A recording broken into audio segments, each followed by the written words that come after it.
तहरीक इंसाफ ने इलेक्शन से पहले इलेक्शन का मैदान मान लिया है। बेशक कागजात जमा नहीं होने दे रहे, बेशक जो मर्जी कर रहे हैं, लेकिन इसके बावजूद भी अब जो वकील अगवा हुआ, गायब हुआ, मुकदमा हुआ, जिससे कागज छीने गए, जिससे कागज ना लेने दिए गए, वो सब के सब उनके सपोर्टर अब खुलकर मैदान में आना शुरू हो गए हैं। साबिक चीफ जस्टिस के घर सिक्योरिटी होने के बावजूद क्रैकर हमला हो जाता है, तो ये किस चीज की तरफ जा रहा है इशारा। इलेक्शन कमीशन के अहम फैसले के बाद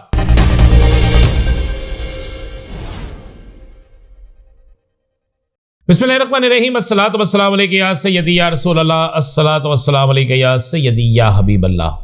तमाम सुनने वालों को मेरा सलाम। मैं हूं राना अजीम और आप देख रहे हैं राना मोहम्मद अजीम ऑफिशियल यूट्यूब चैनल और फेसबुक पेज। इलेक्शन कमीशन ने फैसला दे दिया। यही फैसला आना था, सबको पता था। फैसला कोई अहमियत नहीं रखता जब जिस बात का इल्म हो कि यही फैसला आना था।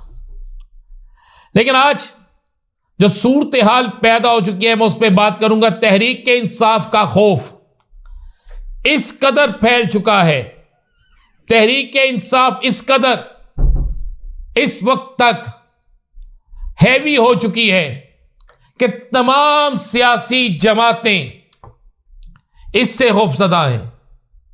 तमाम तर वसाइल, तमाम तर चीजें, तमाम तर कोशिशों के बावजूद तमाम सियासी जमातें जो हैं वो तहरीक इंसाफ से इस कदर खौफजदा हैं कि आप सोच भी नहीं सकते।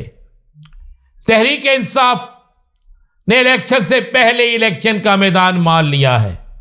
बेशक कागजात जमा नहीं होने दे रहे, बेशक जो मर्जी कर रहे हैं, लेकिन इसके बावजूद भी इतने कागजात जमा हो चुके हैं कि इन्हें इस वक्त पता लगेगा जब अचानक से जिसे ये आजाद उम्मीदवार समझ रहे हैं वो पीटीआई का उम्मीदवार बन के सामने आएगा। लेकिन उससे बड़ी खौफनाक जो चीज फजा पैदा हो चुकी है, जो नहीं होनी चाहिए थी, किसी सूरत में नहीं होनी चाहिए थी, वो ये है कि खौफ के बुत टूट गए। इलेक्शन से कबल हर गली, हर मोहल्ला मैदाने जंग बन गया है। जिस तरीके से शकरगढ़ में, जिस तरीके से सरगोदा में, जिस तरीके से कसूर में, जिस तरीके से लाहौर के अंदर, जिस तरीके से दीगर शहरों में बाकायदा प्रेजाइडिंग ऑफिसर के बाहर तहरीक इंसाफ और नून लीग में फड्डा चल रहा है। तहरीक इंसाफ को देखते ही नून लीग के लोग भाग जाते हैं। जिस तरीके से ये मामला शुरू हो चुके हैं, अब लगता है कि तहरीक इंसाफ ने पीछे ना हटने का फैसला कर लिया है। अब कारकुन सैकड़ों की तादाद में बाहर निकलना शुरू हो गए हैं। सैकड़ों से हजारों बनेंगे, हजारों से लाखों बनेंगे और लाखों से करोड़ों बनेंगे। बड़ी तादाद में कारकुन अब निकलना शुरू हो गए हैं। अब जो वकील अगवा हुआ, गायब हुआ, मुकदमा हुआ, जिससे कागज छीने गए, जिससे कागज ना लेने दिए गए, वो सब के सब उनके सपोर्टर अब खुलकर मैदान में आना शुरू हो गए हैं। अब सबका रुख, सबकी पिटीशन हाई कोर्ट से नहीं, सुप्रीम कोर्ट की तरफ जाने के लिए तैयार हो चुकी हैं। क्योंकि सुप्रीम कोर्ट कह चुकी है कि इलेक्शन हर सूरत में होंगे और इलेक्शन में किसी किस्म की धांधली, किसी किस्म की रुकावट बर्दाश्त नहीं करेंगे। तो फिर जो लोग रुकावट पैदा कर रहे हैं, कागज जमा नहीं होने दे रहे, उसके लिए फिर सारी चीजें तो उसी तरफ जाएंगी ना।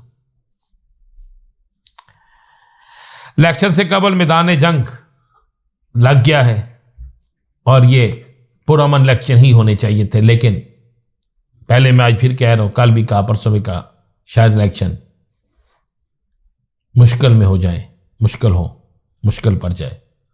लेकिन मैं फिर आपको खबर दे रहा हूं, हालात ठीक नहीं जा रहे। साबिक चीफ जस्टिस के घर सिक्योरिटी होने के बावजूद क्रैकर हमला हो जाता है, तो ये किस चीज की तरफ जा रहा है इशारा। साबिक चीफ जस्टिस को कौन सी सियासी जमात तनकीद का निशाना बना रही थी, ये भी आपको पता है। इस आज इलेक्शन कमीशन के अहम फैसले के बाद कप्तान की तरफ से अहम तरीन मीटिंग फौरी कॉल करने की हिदायत कर दी गई है। कप्तान से वकला की मुलाकात हो गई है।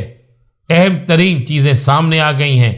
अब इस अहम तरीन मीटिंग में बड़ा फैसला सामने आने वाला है, बड़ा ऐलान सामने आने वाला है, बड़ा ऐलान। क्योंकि चारों सूबों में तो जमीनी इकाई के मुताबिक ये पीटीआई को नहीं हरा सकते, किसी सूरत में नहीं हरा सकते, 100 फैसलों के बाद भी नहीं हरा सकते।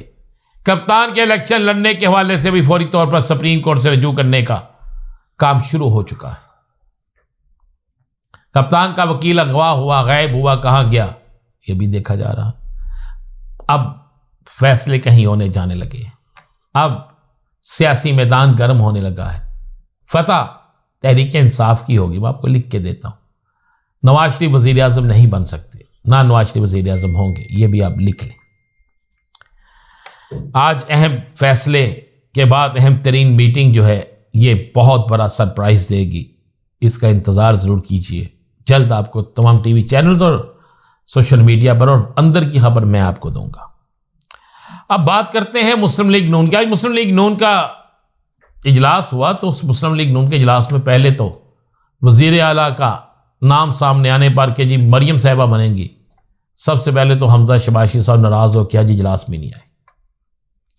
उसके बाद उस वक्त बड़ी खौफनाक सूरत हाल पैदा हो गई, जिस वक्त खौफनाक तो नहीं कह सकते, बड़ी मज़ेदार भी कह सकते हैं और तल्ख सूरत हाल पैदा भी हो गई, दोनों चीज़ें आप कह सकते हैं कि जब मरियम नवाज शरीफ ने तहमीना दौलताना, जो मियाँ नवाज शरीफ के बुरे अच्छे वक्त में लड़ती रही हैं और आखिर तक खड़ी हैं, जब मरियम नवाज ने उससे सवाल पूछा कि आप पिछले 9 माह कहां थी, अब वो तहमीना दौलताना जो कुलसूम नवाज शरीफ मोहतरमा मरहुमा के साथ खड़ी होती थी, जब उससे यह सवाल उनकी बेटी पूछे मरियम कि तुम कहां थी, तो फिर आगे से तलखी तो बनती है।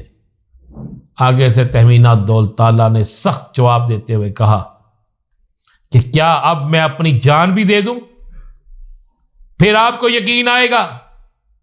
जब बात इस तरह बढ़ गई कि इंतहा कोई नहीं, तो उसके बाद नवाज शरीफ की मुदाखलत पर मरियम खामोश हुई। बाद में सुलह सब कुछ हो गया, लेकिन वहां मौजूद सब लोगों को इस बात का एहसास हो गया कि एक जमहूरी जमात के अंदर सबसे ज्यादा डिक्टेटरशिप है। इतनी बड़ी डिक्टेटरशिप है कि जिसे आप सोच भी नहीं सकते। और फिर आगे आप समझ आएंगे कि नून लीग टूट रही है। इजाजत दीजिए, अल्लाह हाफ़िज़।